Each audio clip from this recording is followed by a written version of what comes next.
my name is Vagland and I work as a Deputy Director at the Swedish Ministry for Enterprise and Innovation. Thank you for inviting me to this conference as a speaker.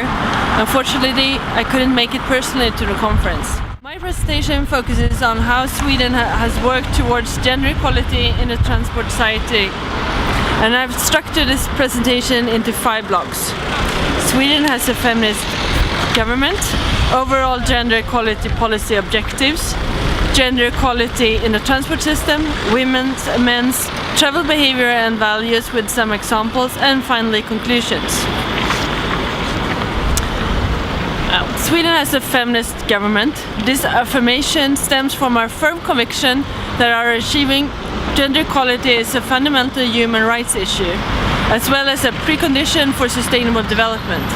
It means a strong commitment for the whole government to make a difference in policy choices, in priorities, in allocation of resources.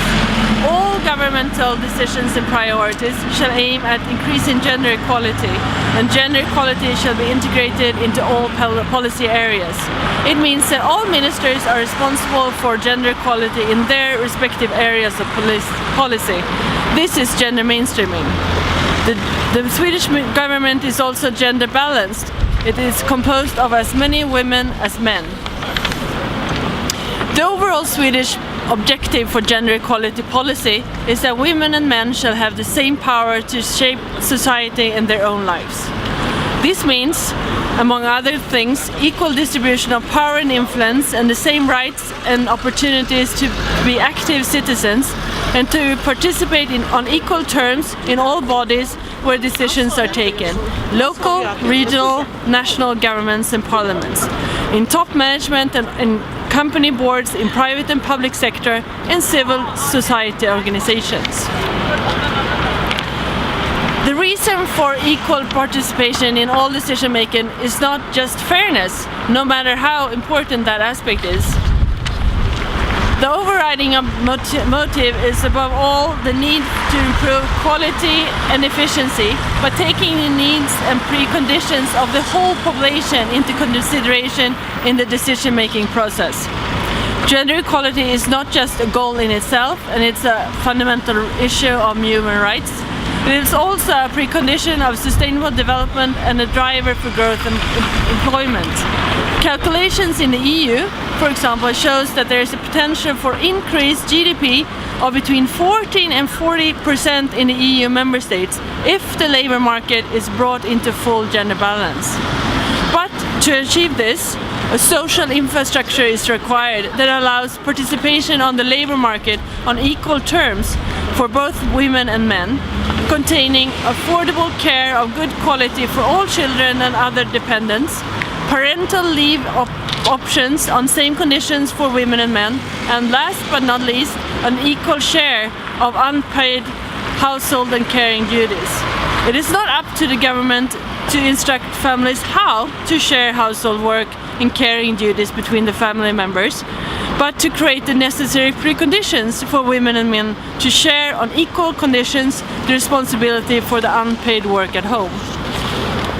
The most important policy reforms for the development of gender equality in Sweden have been implemented in the labour market, family welfare and social welfare fields.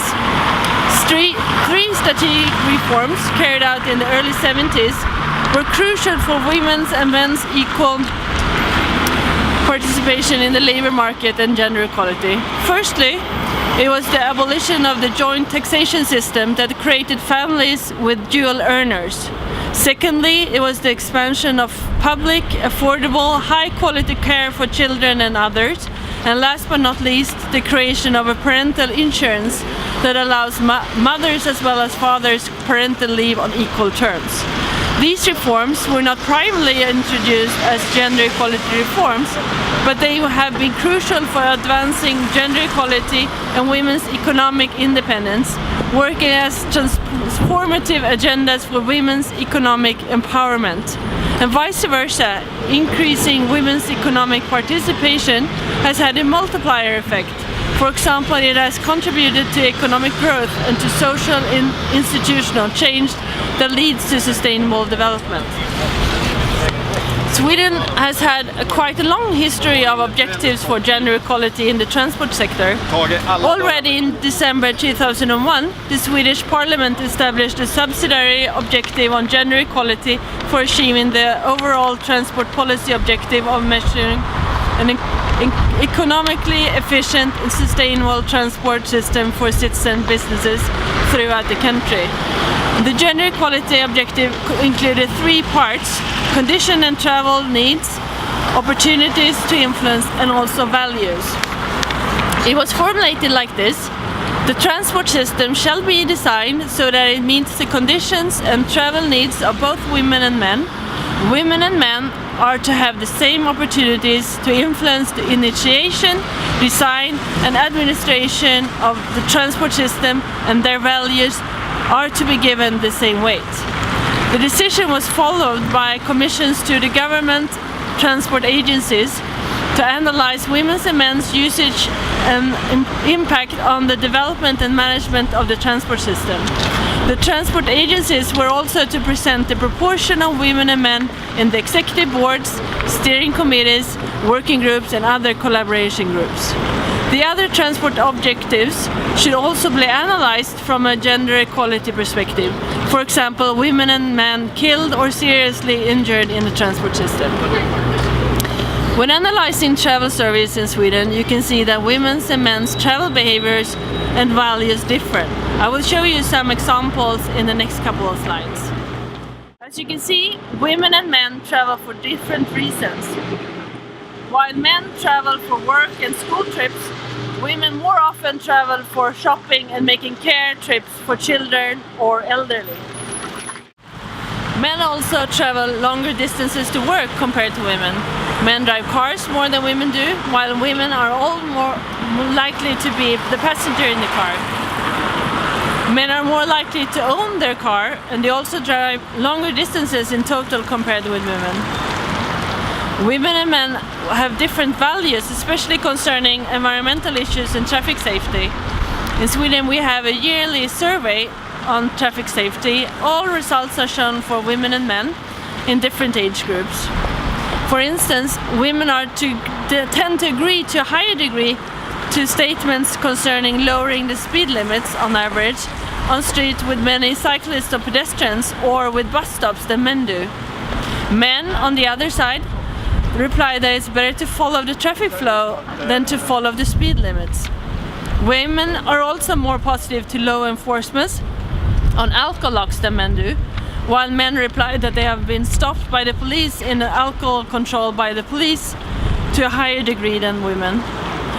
Women are also more prone to eco-driving, to car sharing, and to drive less than men to reduce CO2 emissions. To conclude, the gender equality objective in transport has led to better analysis and better understanding how women and men use the transport system, and also how the transport system is adjusted to women and men, and how it affects women and men differently. Within the understanding, we hope that when we plan new infrastructure, new transport solutions, they will benefit both women and men in their daily life and lead to a gender equal society. An analysis like this should be done in all policy areas and in all countries. We also have a gender balanced executive board in the transport agencies as a result of the gender equality objective. On average, the representation in the executive boards in the transport agencies consists of 49% women and 51% men. We have also had 4 women in a row since 2002 as the Ministers of Transport and Infrastructure in Sweden. Thank you for listening. If you would like to know more, please go to the website for more information. Bye!